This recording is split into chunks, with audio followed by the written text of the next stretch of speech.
प्रश्नों को भी हम लोग सॉल्व करेंगे।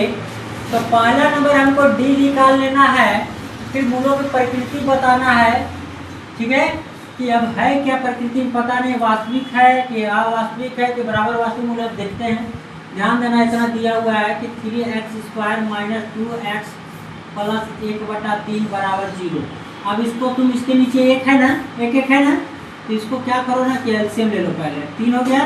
अब बताओ 3 हो गया तो ये बताओ इसके नीचे एक है तो एक भाग दिए 3 हुआ, तो 3 तिहाई 9x² हो गया। कितना हो गया बाबू? 9x² हो गया।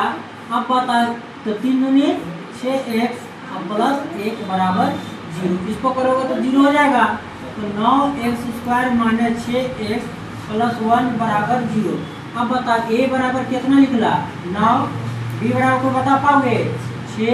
c बराबर क्या हुआ? कोई दिक्कत? तुम चाहता तो यहाँ भी डायरेक्ट लिख सकता था कि a इतना है, b इतना है, c इतना है, कोई दिक्कत? लेकिन हमने एलसीएम लेके कर दिया। कोई दिक्कत? समझ रहा? इनका जो समझ रहा उसको कर दिए। अगर जैसा इच्छा हो कर लेना, वैसे भी बता देंगे। अब यहाँ तक समस्या अब निकाल लो। डी बराबर आपका फॉर्मूला क्या बताया बताइए आप? ये बताए थे कि नहीं बताए थे? तो अब बताओ छोटू कि बता बी कितना दिया हुआ है, जल्दी बताओ तो। 6 है ना, हमारे 6 का स्क्वायर हो गया। और ए कितना है? 9 और सी कितना है? 8। 36 हो गया ये, और ये भी क्या हो गया? 36। तो ये बताओ 36 और 36 को तुम घटाओगे तो क्या हो गया? 0 नहीं आ गया? आया कि नहीं आ गया?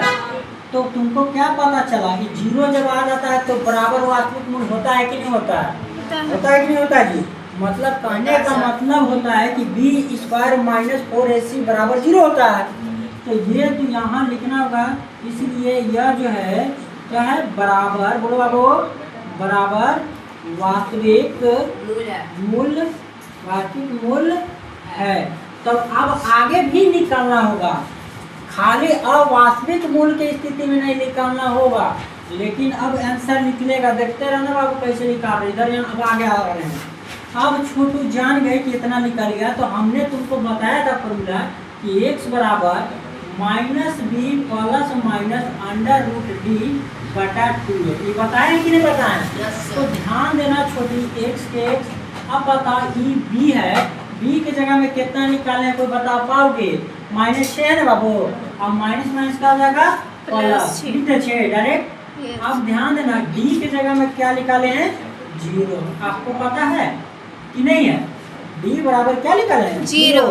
अब /2 और a की जगह में कोई बता पाएगा? 9 है। बहुत अति सुंदर। कितना है? 9 है। तो x बराबर देखो 6 हो गया। अब देखो ये 6 हो गया, 6 + -0/18 हो गया ना। तो अब देखो ये देखो कभी 0 माइनस नहीं लिखते हैं कभी जी?